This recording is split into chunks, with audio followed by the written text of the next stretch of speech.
Our next speaker is one of our hosts, actually, Dr. Greg Flach.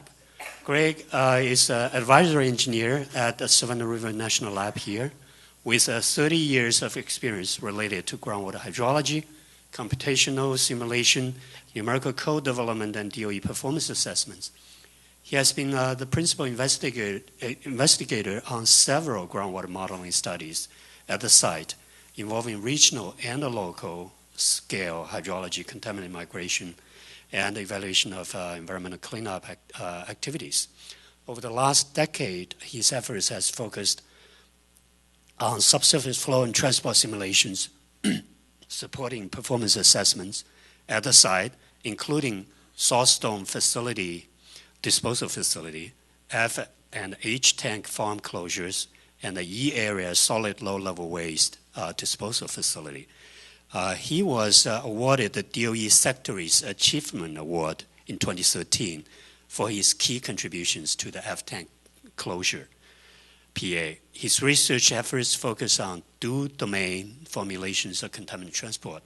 He earned a PhD in mechanical engineering from North Carolina State in '88. Great. Thank you, Ming. So first I want to say a little bit about the general separations area. So at the Savannah River site, we had 5 nuclear reactors, and those irradiated target tubes went to this area that's bounded on the north by Upper Three Runs, south by 4 Mile Branch, and on the east by McQueen Branch, to be dissolved and separated into the nuclear materials of interest, and then the waste was also disposed of in this area. So this general separations area is the site of the home of all 4 performance assessments at the Savannah River site. It's the F and H area tank closure sites. It's also the Z area saltstone disposal facility and solid waste disposal in E area. And we also, it plays an important role in the composite analysis and some of the facility D&D operations at the site. This is cross-section, gives you a basic idea of the hydrogeology of the site. So at the deepest level, we have the Gordon Aquifer Unit, which is a larger scale regional aquifer. The flow is from south to north, or that'd be from left to right in this cross-section. Above that Gordon Confining Unit is the Upper Three Runs Aquifer, which is composed of a lower aquifer zone, or LAZ, an upper aquifer zone, a UAZ, that's separated by a tan clay confining unit. And then that upper aquifer zone really has 2 distinct horizons in it. There's a more transmissive zone that's highlighted in blue, which we refer to as TZ zone. And then above that is our A and AA horizons, which I'm just going to abbreviate with a AAA. I've also indicated on here the general direction of groundwater flow. So at the shallowmost aquifers, we have flow driven by local recharge. And so the areas that are towards the south, towards 4 Mile Branch, water flows from the ground surface towards 4 Mile Branch. And then on the northern side of the divide, we have generally flow towards the north, towards Upper Three Runs. If you're in the middle of the general separations area, you can get a predominantly downward flow that eventually penetrates the Gordon Confining Unit and then flows towards the north or towards the right on this figure and discharges in Upper Three Runs. And this Gordon Confining Unit then plays an important role in groundwater flow in the general separations area. So if you have a lot of leakage through that Gordon Confining Unit, then you get a lot of downward flow and movement to the north towards Upper Three Runs in the Gordon Aquifer Unit, versus if that's a more permeable unit, then all the groundwater flow is more shallow and it's discharging to either 4 Mile Branch or Upper Three Runs at a more shallow depth. Okay, so my talk is about an update to the general separations area model that was developed in the 1996 to 2004 time frame. It's using data that was really from around late 1986, when electronic record keeping started at the Savannah River site, up through about mid-1996. The model incorporated a lot of information on hydraulic conductivity, including pumping and slug tests, laboratory scale measurements, and also visual descriptions of sediment cores at a 1-foot resolution that were required during borings. And then the original model was developed in roughly the 1996 to 1999 time frame, and then it was ported finally over to the pore flow code in 2004. Just to give you a little bit of sense again of the general groundwater flow characteristics in this area, you have here one major groundwater divide that separates flow that's heading towards the south, towards 4 Mile Branch, and towards the north over here to Upper Three Runs.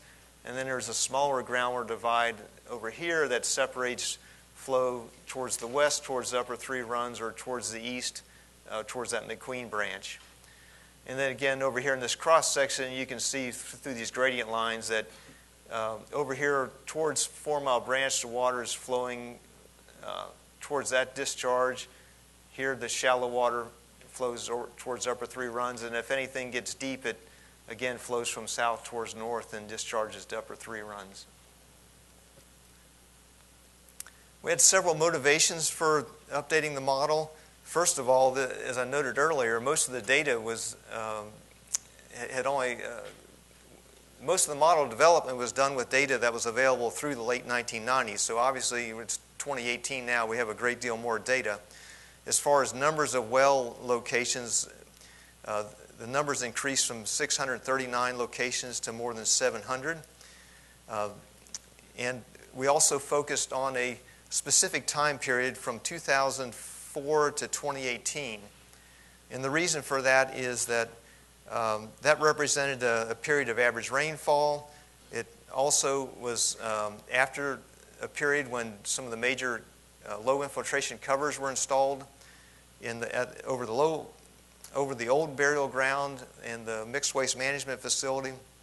And also that was after major pump and treat operations ceased associated with the F&H area seepage basins.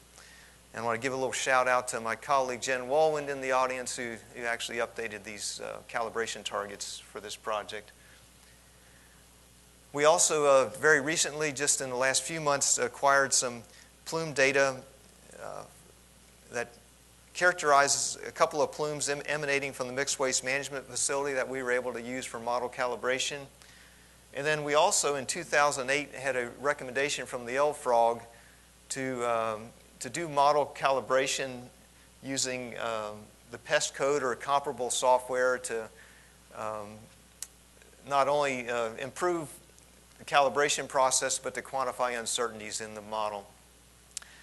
And so originally pest was not used because it was really just being developed initially in 1994, about the same time this original model was developed. But obviously since then pest has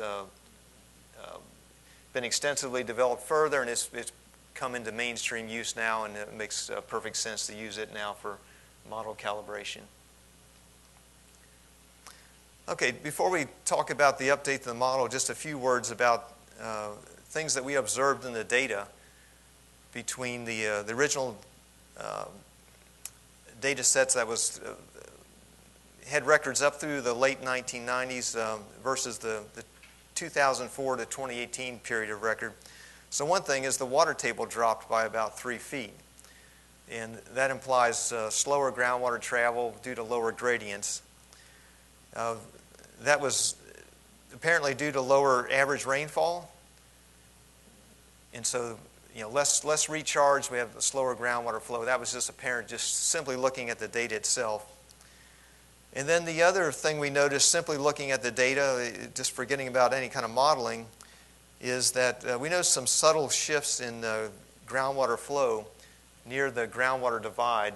I showed you that earlier, that the one that separates flow towards the south to 4 Mile Branch and flow towards the north towards Upper Three Runs.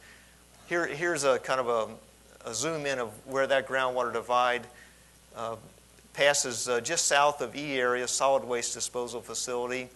This kind of triangular unit, that's the mixed waste management facility in Lerdiff.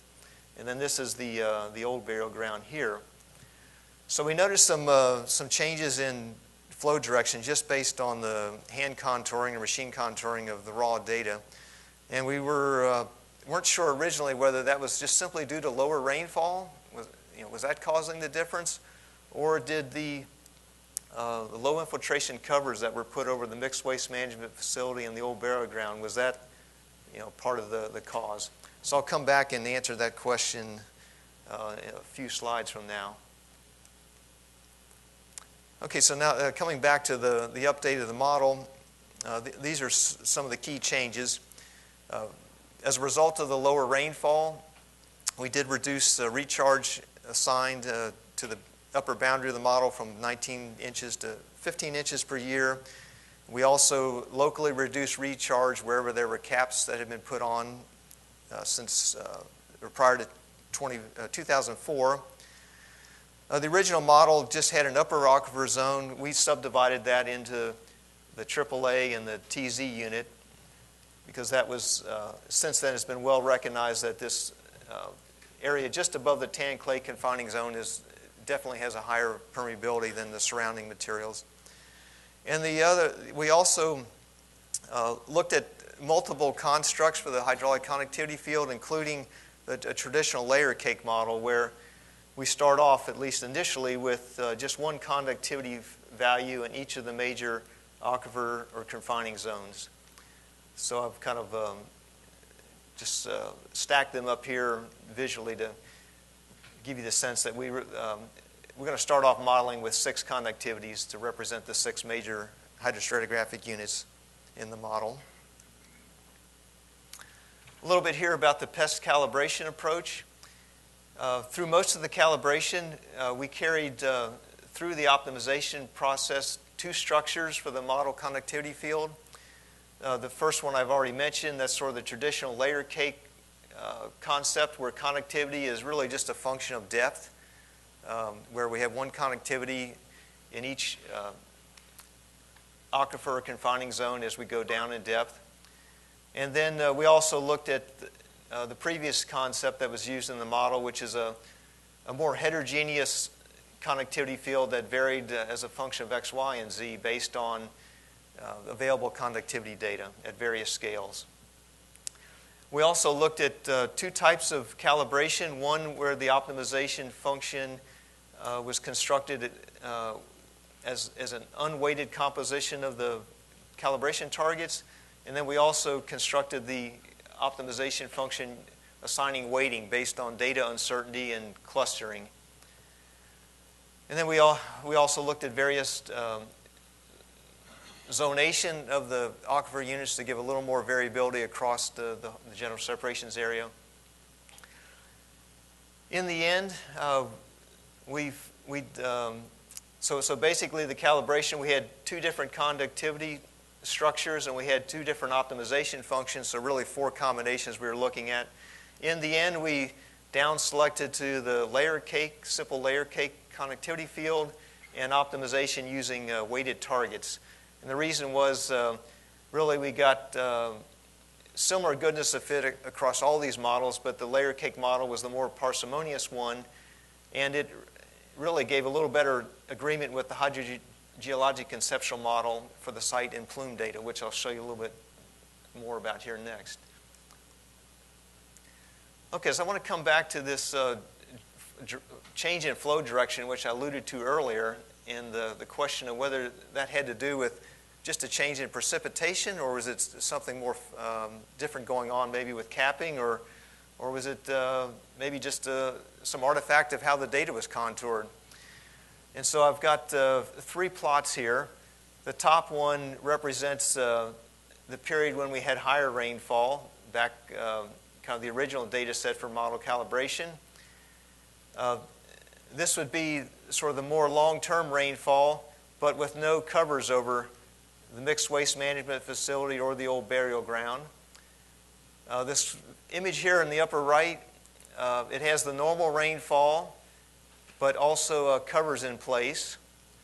And then this final one here has the 2 existing covers, as well as there'll be, in the future, there'll be a cover over the area facility once it's closed.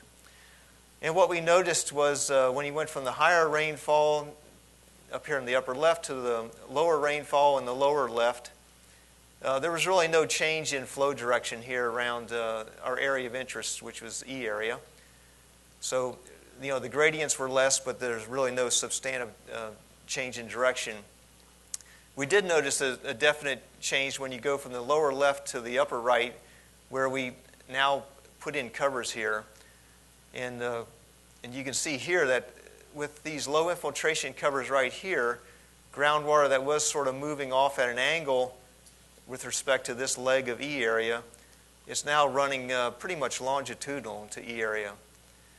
And we see that as less likely to have some impact on our ability to meet performance objectives in the area. So we'll investigate that issue down the road. And we also, looking ahead to when there's a cover over E area, we see even sort of more pronounced flow along the main axis of E area. And the implication there is that we're going to see more plume overlap in plan view. So that's something we know we need to consider in the next PA revision. This is showing you here a good piece of E area where solid waste disposals are occurring currently, and in this lower left part of the plot here, or the image here, you're seeing a good piece of the mixed waste management facility. What I want you to focus on is the large numbers here in black with kind of the white background. We had 10 locations where cone penetration testing was done, and we acquired concentrations on roughly a 2-foot interval all through this upper aquifer zone that underlies the E area. My colleague in the audience, Walt Kabelius, put together a nice chart of all that concentration data. There are numbers on this plot, but all you need to pay attention to is the shading, where anything that's a darker shading represents concentrations that are above background levels at the site. And the red and pink columns, that represents tritium measurements.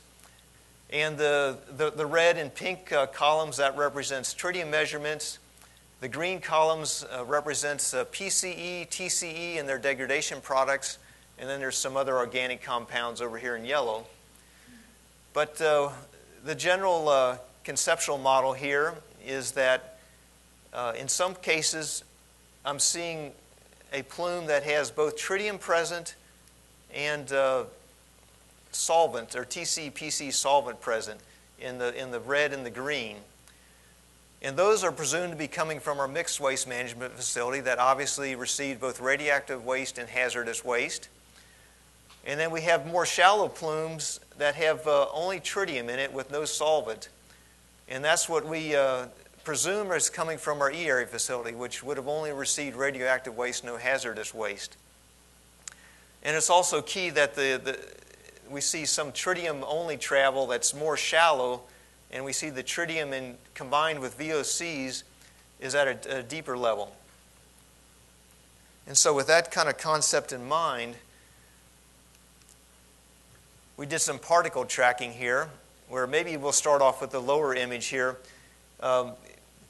In the lower image here, we see some intervals here where we picked up these elevated concentrations of both tritium and VOCs, and then we did backward tracking in the model to try to figure out where at least from the modeling perspective, where the source zone was. And what we see, if we look over here in kind of this northern part of E area, these backward tracks, some of them end really between E area and the mixed waste facility, and there's only a few of them that really start to get up into the mixed waste management facility. Some of these other tracks here, again, they seem to fall well short of the presumed source zone, and they're also kind of veering off here to the west. So one thing we can do is these particle tracks here were done assuming that we had caps in place. If we really look at the history of the facility, a large part of the plume travel happened before the caps were in place. So if we sort of do the same thing but remove these covers from mixed waste and LERTA facility to simulate the early part of the plume travel, then Well, we're getting an improvement over here. We're seeing that these lines are backtracking towards the mixed waste, but really they're only getting to the edge of the facility. So that pointed to a bias in the model that we could improve upon. And so what we did was we recognized that it's really this Gordon confining unit down here that's the main control on the depth of plume travel at this facility. If you have a leaky Gordon confining unit, then flow tends to go deeper.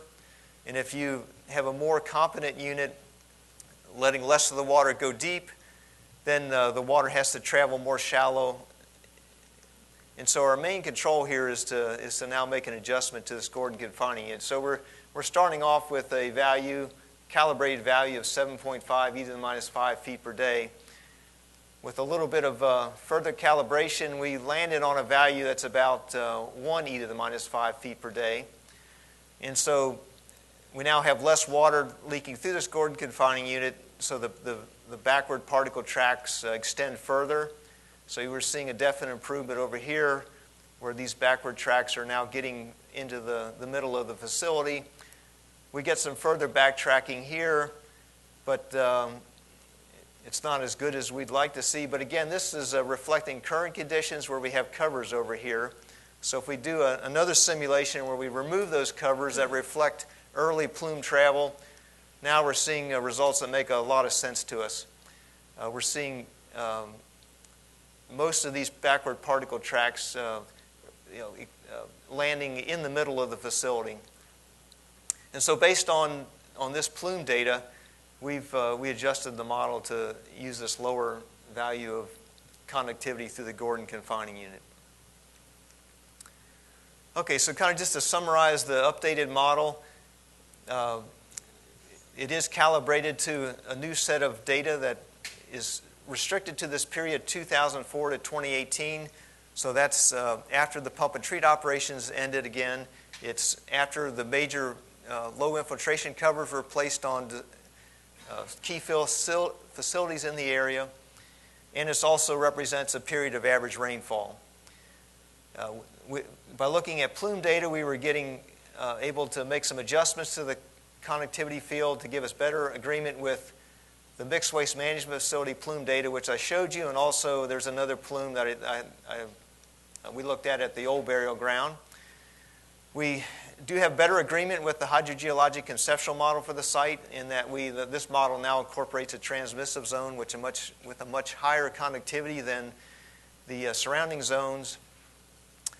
And as a result of calibration using the PEST model, we were also able to quantify parameter uncertainty in the model. Okay, and then what I want to end with is some of the maybe three main insights that we gained, I think, that maybe have some general value to this group. And the first one was, we had a lot of calibration data, hydraulic conductivities, and relative to a lot of sites. And you would think that that would have been enough data to really pin down the model hydraulic conductivity field. And what we found instead was that it was really key to take a look at plume data, and that was really the key set of data that pinned down leakage through the Gordon confining unit. Without that, we wouldn't have quite got things right, I think.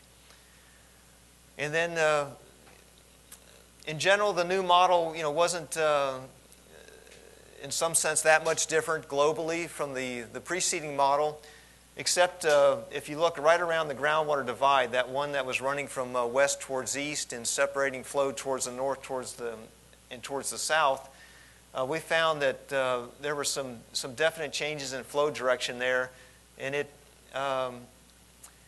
had really nothing to do with changes in rainfall. It was the impact of putting the two cover systems over a large area in the general separations area, and that's is definitely, we can see that's going to have an impact on our assessment of E-area performance due to likely increased plume overlap in that area. And then the final thing I want to highlight is all throughout this model development process, we made a point to document the calibration process and show not just the final model, calibrated model, but a lot of the intermediate results along the way. And then another part of it was this mixed waste management area plume data came in very late in the process, just as we were trying to complete the model. And so we ended up having to kind of do parallel reviews as we were trying to finish the model. And so we ended up involving a lot of the stakeholders actually in the calibration process, looking at intermediate model results and saying, does this look good? Do you want to make some changes to the model structure here or there? And as a result of that, our stakeholders got to see some of the sausage making that goes on when you put together an environmental model. And that ended up being a good thing, because I think sometimes if you don't see kind of what underlies the models, the uncertainty in some of the data, some of the judgment calls that have to be made when you're making some somewhat arbitrary decisions in defining the model structure, then I think a lot of people get maybe an artificially elevated sense of the pedigree of the model. And so maybe to use a little bit of an analogy, it's sort of like the sculptor. They've been off in their shop for months, and they bring the sculpture into the room, and it's set on a stool in the middle of the room, and it's got a cloth drape over it. And you assemble the audience, and in a dramatic moment, the sculptor pulls the cloth off, and you hear an audible gasp in the audience, and everybody takes a step back when they see the sculpture, right? It's so kind of in a modeling sense, sometimes you go off and work for months on a model, and you produce a nice report, and people flip the page, or you show the first slide, and everybody says, "Oh, that's the model," the model. And when what you really get a sense, if you see some of the model development process, that you realize that there's really not just the model that we're looking at. You're looking at a model amongst many possibilities. And by seeing that calibration process, you get an appreciation that, yes, we have one model that we're recommending for baseline use, and it's maybe the most likely possibility of reality. But there are certainly several other models that are of similar pedigree. And so we thought it was a lot of value for folks to see some of the model calibration process, and it helped to drive home the point that really there's multiple possibilities that should be considered in performance assessment, and really not just one static deterministic flow model.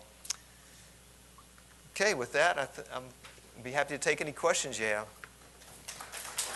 Thank you very much, Greg. I like what Greg ended up with very much. I think this is sort of what this group is all about. It's trying to engage face-to-face, or sit together side by side to work things through.